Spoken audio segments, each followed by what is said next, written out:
Hello, ladies and germs. Elton McFall here, aka Retro Old School. I'm in my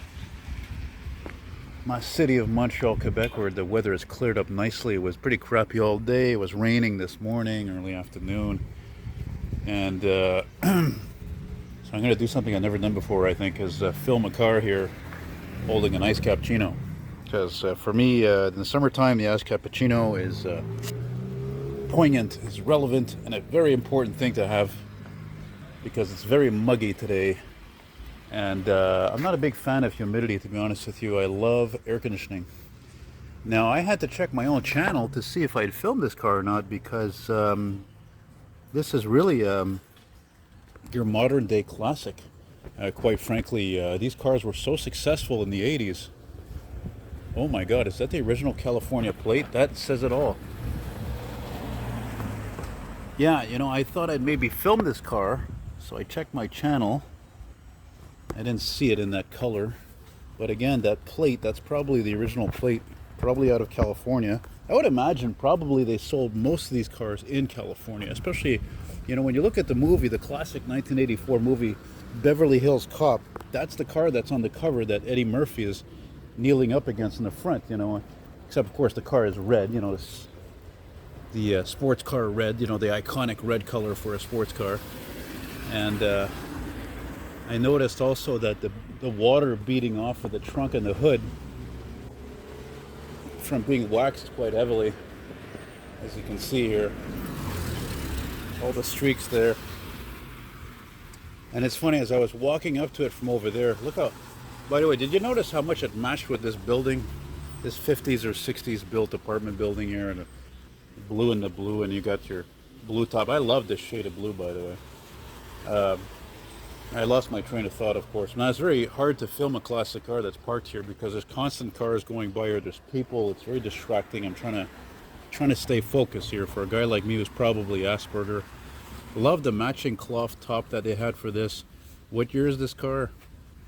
Well, I'm pretty sure it's 80s. I'm going to bet on that. This particular SL was built from 1970 until 93, I think. And yeah, it's just always a beautiful car to see. What I was thinking, as I was saying, walking up from there, walking from I don't remember what the street is there where my ice cappuccino came from on the corner of Jean Talon there. From I don't need to name the place, but is that boy, I'm really losing my train of thought. That's really yeah, is that what's cool about this car? Now, if you notice that, the hood is very long, but still, it's not a very big car compared to the boats that I love, like Caprices and Cadillac Bromes and Crown Victorias and so forth, so forth. So you could probably park this pretty easily on one of the side streets here, which would be very good because if you go on the street below here, they literally have it closed off to traffic, and therefore it makes it all the people harder for them to park their car on any of the side streets because there's less and less streets. Oh, look at this freaking eyesore. Oh my God. Look at that beautiful interior. It's actually funny to see that color interior, that tan color, because right now I'm putting together let me see if I can show myself a second. I'm putting together an AMT 124 scale 74 Galaxy. It was actually a James Bond police car. I don't know, it's from some James Bond movie. I'm going to make a fire chief out of it, and it's red. It's not the red I wanted. I made a mistake when I bought the paint. But the interior color is the exact same as this. It's kind of a chamois tan military color, so to speak. And I'll never forget riding in one of these. And it's funny, I should say Asperger, because I used to have a friend, he was manic depressant, and he had this fantastic Buick, a 55 Buick Special. And he died, unfortunately, a few years ago. But he also had a red 87 450 SL as this. And man, let me tell you something. That is one of the finest riding cars I ever rode in. I've rode in lots of Cadillacs, and I've rode in Lincolns and stuff. But man, I'm telling you, the Germans, they had it down pat for these cars. Just absolutely no noise, no creaks, no rattlings, no squeaks, nothing. Everything feeling extremely solid. Very German, as they say, over-engineered. That was their trademark, just making everything as perfect as possible. All right, so I think I spent too long now looking at this. I'm getting tired of holding the phone and my ice cap here, my little Dwink. So that's it. That's all. Not hard to understand why somebody imported this car here.